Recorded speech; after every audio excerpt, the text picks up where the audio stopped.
आ बैल मुझे मार, ये कहावत आपने सुनी होगी। इस कहानी का मतलब ये होता है कि अपने आप से ही किसी गलती में फंस जाना, और वो गलती नीतीश कुमार ने की। क्या नीतीश कुमार इस गलती में फंस गए? जो मकड़जाल सियासत का उन्होंने बिछाया, उसी जाल में वो खुद भी फंस गए और शिकार हो गए।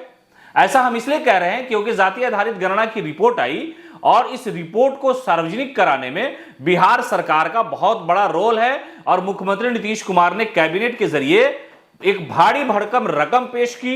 रकम जब बजट मंजूर हो गया, उसके बाद इस जाति आधारित गणना की रिपोर्ट में सारे सरकारी कर्मचारी और शिक्षकों को लगाया गया कि आप घर घर जाइए, पता कीजिए किस जात के कितने लोग हैं।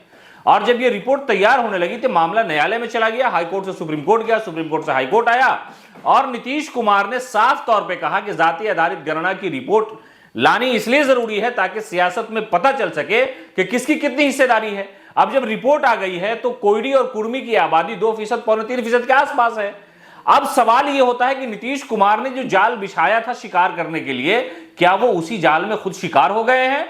ऐसा इसलिए कहा जा रहा है क्योंकि उनकी ही पार्टी के नेता, उनकी ही पार्टी के मंत्री, उनकी ही पार्टी के मेंबर ऑफ पार्लियामेंट, जो इस वक्त जनता दल यूनाइटेड का तीर थामे हुए हैं, नीतीश कुमार के सुशासन की सराहना करते हैं, मुख्यमंत्री नीतीश को सबसे बड़ा नेता मानते हैं, और वो ये भी दलील लेते हैं कि नीतीश ने जो विकास किया, हर समाज के हर तबका के लोगों का जो ख्याल रखा, उसके अनुसार अब तो उन्हें नरेंद्र मोदी के खिलाफ 2024 के लोकसभा चुनाव में खड़ा कर देना चाहिए। लेकिन खड़े कैसे होंगे नीतीश जी? इसलिए कि यह कहावत सही साबित हो रही है कि आ बैल मुझे मार, यानी नीतीश कुमार ने जाति आधारित गणना करा दी, रिपोर्ट सार्वजनिक हो गई, किस जात की कितनी आबादी है, यह सब कुछ क्लियर हो गया। और नीतीश ने अपने ही अंदाज में कहा कि आप लोग तो जनवे करते हैं कि जो कर रहे हैं उसको कर दिया है और भी कुछ काम करेंगे।